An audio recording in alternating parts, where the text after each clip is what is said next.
Well, we are so honored to have you back on Casey Cares. And it's hard to believe the first time we had you on, I think it was like 3 weeks into being officially the mayor. Yeah. Life was great. Things were moving. We win a Super Bowl. And then COVID hit. Right. Crazy, crazy, crazy. First of all, how are you doing?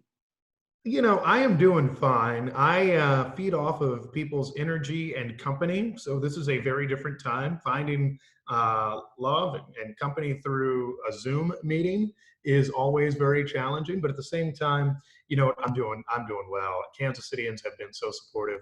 I'm proud of all of them. And so we'll get through this. I mean, it's got to be tough. Yeah, yeah. I think, I didn't sleep well before. There were enough issues going on in Kansas City well before that point. So now it has gotten even tougher, where I'm of the sort of, thinking, when do businesses open? How do you deal with the economic tragedy? How are you dealing with the real health issues?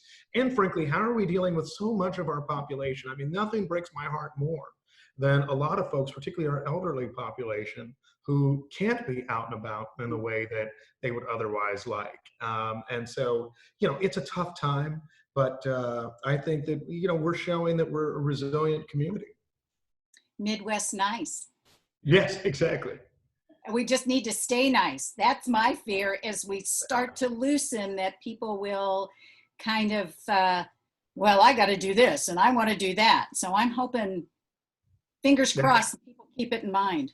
That's exactly right. I mean, that's been our biggest concern from the public health perspective this whole time has been that, well, what about once it gets nice outside and when we've been in for a long time and all of that?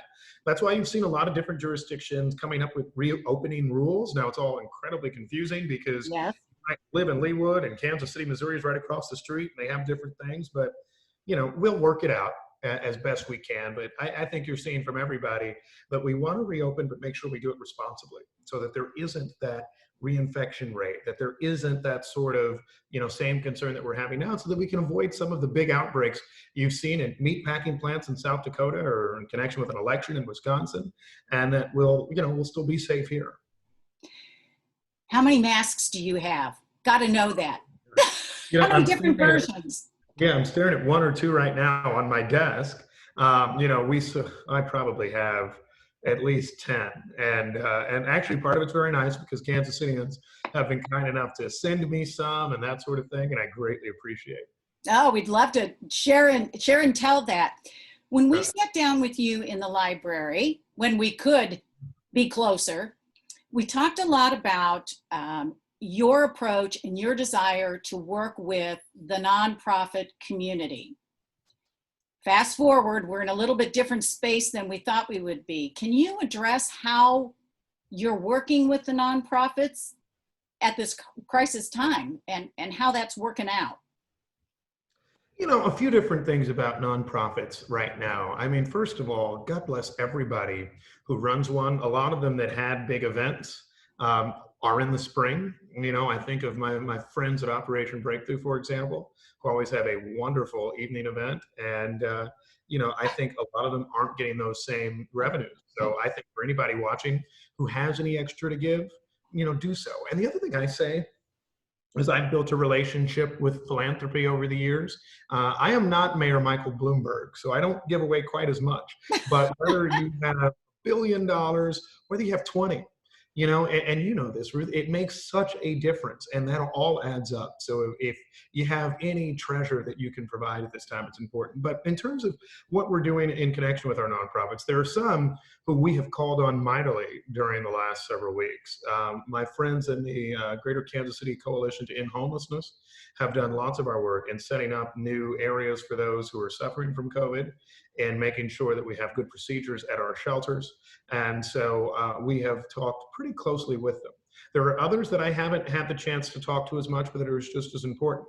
For example, my mother is on the board of the Alvin Ailey organization here in Kansas City, and making sure particularly our arts organizations know that we look forward to not only now, but as we reopen, coming up with more avenues, procedures through which we are able to engage them, to support them as we come open is going to be key for us. So, it's odd because, I would think my days would be free all the time, but I have all these meetings nowadays, and you don't have any commuting time to worry about.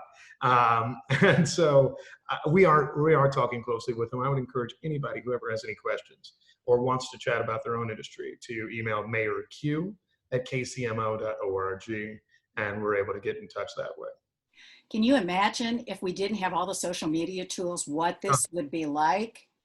Yeah, I mean, it is odd that, yeah, you think of, how did they do quarantines 100 years ago or something Oh of my that? gosh.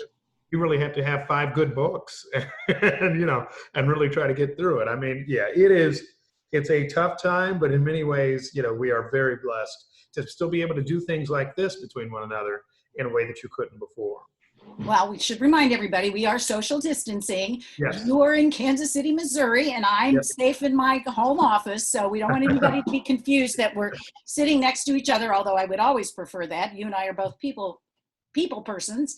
Hmm. What have you learned now that this has been a 2-month process in the role of working with nonprofits and businesses together to deal with this as you lead the city? You know, a few different things. One is how essential all of our ecosystem is. What do I mean by that? I mean that we realized fairly quickly that if there was an outbreak in one part of the city or an outbreak in one population, then we would have grave concerns throughout our region. And I think what that has led us to believe is that one big company isn't on an island, one nonprofit isn't on an island, but we need to try to engage more. And frankly, we need to try to engage better. I'm a member of the Mid America Regional Council. I think we could have done even more in how we were collaborating earlier. I commend my friends at the Greater Kansas City Chamber of Commerce and the Kansas City Area Development Council, who have done important work to give business guidelines to hundreds of businesses in the Kansas City region about how you can stay safe, how you can reopen. That's the sort of work that I think is most important for all of us. And that's the sort of thing that I hope we take out of all of this. It's not so much that we need to start new task forces. It's instead that we need to actually make sure the organizations and the great tapestry we already have are linked even better. The city is a quasi nonprofit. Yes. Yes, it is. You're talking to the community all the time. I mean, that's why thank goodness I have 20 minutes with you. I'm delighted. How have you had to kind of adjust that frame of mind as you're dealing with this and the challenges that brings? You know, we have had to change, I think, pretty quickly, not just how we operate and run a city, which is something that I've had to really grow up in very quickly because I've been mayor for 10 months. Happy But anniversary. yeah, thank you. I know. Yeah, it's the day actually. Exactly. But go figure. But I think the other thing that we've had to do is to see where can we support. And sometimes support means money, right? Well, a lot of people want it. Other times support means talking to and helping hospitals spread their message about when they have more testing. My friends at Truman Medical Centers are one example that said, all right, we're able to do testing now even for asymptomatic people. Can you get it out there? And I've been heartened to do that. And I think what it really has been is listening, and listening a lot more than we're used to in government. Every day, a lot of people want a mayor to just be out there and bold. And if you think about some of the famous mayors in our country over history, you know of Ed Koch, you know of Rudy Giuliani, right? All these others. And it's not just because they were in big cities, but they were big personalities. And a lot of times in this position, even locally, Sly James, right? A big part of the job is you have this vision everybody has to get on. And while that's still certainly important, another part is making sure that vision is informed by so many around you.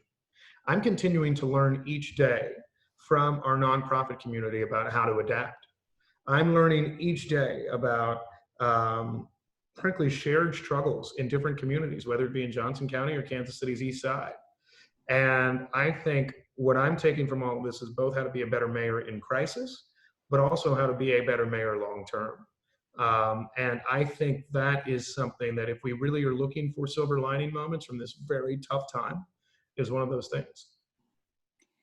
I do not envy you being mayor of Kansas City and sitting on the state line. Just was even looking at things this morning.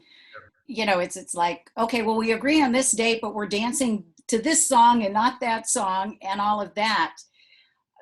What you had alluded to lessons that you've learned. Let's look maybe being on the other side of this, whenever that is. What kind of is the takeaway for you in dealing with everybody, nonprofits and profits, and Yeah, government and all of that. I think that to the extent I've failed or succeeded, I've succeeded usually where I have a North Star kind of guiding what are my considerations. I failed when I listened to too much of the noise. And God bless us, there has been a lot of noise lately, right? I bet. And it might be a prominent leader tweeting something. It might be, anything that then kicks up all of this kind of energy. A regional success, for example, was when, and I know there was a press conference this morning with some counties. A regional success was weeks ago when we all said, oh my God, this is what we need to do. Let's get on board. We all issued, unbelievably, the same 9-page order, same 9-page document. I've been on city council for 4 years before this. That's impossible to do for a 1-paragraph document. All jurisdictions came together and had it. But why was that? Because we had a shared goal. We knew the goal at that point was to save lives. We knew the goal was to stop the spread. I think the challenge for us now has been, well, what is our new goal? I think even when you saw the press avail this morning, right, they were saying, all right, we agree on a date, but, well, we have our task force and our plan, and we have our view and our plan. Maybe what's right for Johnson County is different for Wyandotte, is different for Kansas City, is different for Jackson County. I get that. But I think what we probably all need to get to at a certain point is getting back to that. All right, well, maybe we don't need big press conferences to say we're together on everything, but maybe we need a press conference to say, hey, we want a regional business fund, right? We want to support that way. Or maybe our next press conference is we want a regional nonprofit network where we can figure out how to get people access to services when they're not able to go outside and get them and to hear about them in the same way, right? Those are, we need to distill what our goals are, because in some situations when we make them too big, that allows the fracturing. And to give you some breaking news, somebody was asking me actually why I wasn't a part of things this morning or any other things. And there is a bit of frustration. I was on a now infamous Mid-America Regional Council call that the New York Times took interest in. And you could probably, if you had read it, catch some of my frustration, because I have this view that, well, we said we're listening to the health directors as our guide, and this should be our thing. And other people who were doing what they thought was the right thing said, but I'm hearing from a lot of people in my community about, we can't handle this anymore and we can't handle the burden. And, you get on enough of those calls enough times and you say, okay, either you can give up, which isn't necessarily the right approach, which all of us as humans sometimes do, or maybe what I should have said at the time, see, Ruth, you're like a therapist for me. We're glad to be that. Casey cares. There you go. But maybe what we should have said instead was, well, let's pause and let's separate the conversations, and let's have a business reopening call, and let's have a, hey, huge public health, nursing homes, spread, particularly disproportionate impact in minority communities call, and let's try to work at these as little parts of a whole. And I think that could get our community going in a different way. And, because we're not out of the woods, that's probably what my next area of proposals would be about. I think that's a great idea, pulling everybody to the table. And people want to know what's going on. And I'm all about open press, but there's got to be that time, I would think, as nonprofits do, as any organization does, where you've got to just say, here are the issues and they're tough. So let's weigh in. Exactly. And see if we can come together. So let's play crystal ball, which is really tough because this is unprecedented. We'll read about this in our old age, right? And you got a lot longer than me.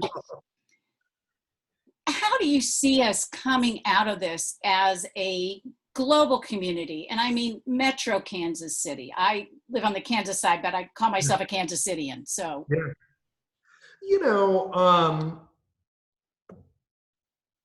A few different things that I hope we get out of this. If anything shows you how connected you are, it's infectious disease, There you right? go. It knows absolutely no lines, no demographic breakdowns. I mean, really, and it should, if we didn't care or know before, advise us as to how related we all are. I think the other thing that it shows us is that we need to be ready to better provide services for people. Um, what I mean by that is, we have to be able to say, how can we quickly distribute food? How can we quickly provide testing services? And the other thing is, we have to recognize the government sometimes isn't the most efficient source for it. Sometimes we are. But it is kind of, we almost need to build out of this a stronger group of a reaction task force, whereupon if something big breaks out, we know how we're going to do it. Do you chat much with other mayors, and does it ever come up about utilizing that nonprofit network? I do chat with other mayors. We don't talk enough about how to utilize that nonprofit network, honestly. I think the other thing that we sometimes have a problem of in society and life is that we respond to what's the negative in our day. So any mayor, any person like me, by this point in the day has received, like 40 emails saying how dumb you are, kindly, probably 20 that say you're smart, and then 50 others that say, I need $10 million. And so, what we need to get better at is kind of sitting back and saying, all right, well, where is it that we're trying to go? And as part of that, then I think we have a chance to really try to build something useful long term. So visioning. Yes, It's that's tough exactly to right. vision now. That's exactly right. Yeah, I mean, I think it's vital that we have a vision, and we need to have a vision for this region on these sorts of issues. And maybe a problem that we often have is we let the business community do it because, heck, they put a lot of money into the chamber and all these other organizations. There are groups, nonprofits get together. Frankly, it's some of the work that you do. But perhaps there's something where maybe we need to have more tidbits of all of those folks together so that we could actually be better prepared to handle our next big challenge or our next big opportunity. Well, let's see. We can vision here a creative, kind KC task force. It'd be outstanding. There, I gave you a name. It'd be outstanding. And, our first challenge, who's on it? Right, right. Well, I'll sign up. Absolutely. And sure, everybody wants money, but I think moving us forward. Well, it's amazing the journey that you've made from that conversation in the library, which we can't unfortunately go to yet, Right. to where we are now. And I appreciate you taking time to chat with us. You've got lots of demands, and we just thank you and salute you for what you are doing. This is tough time. It's really unprecedented, and you won't find us with those nasty tweets. Wow. That's exactly right. 12:30. And next time we'll have coffee together. Well, thank you so much. I can't wait. I look forward to visiting with all of you. Thank you so much. Take care. Thanks, Mayor.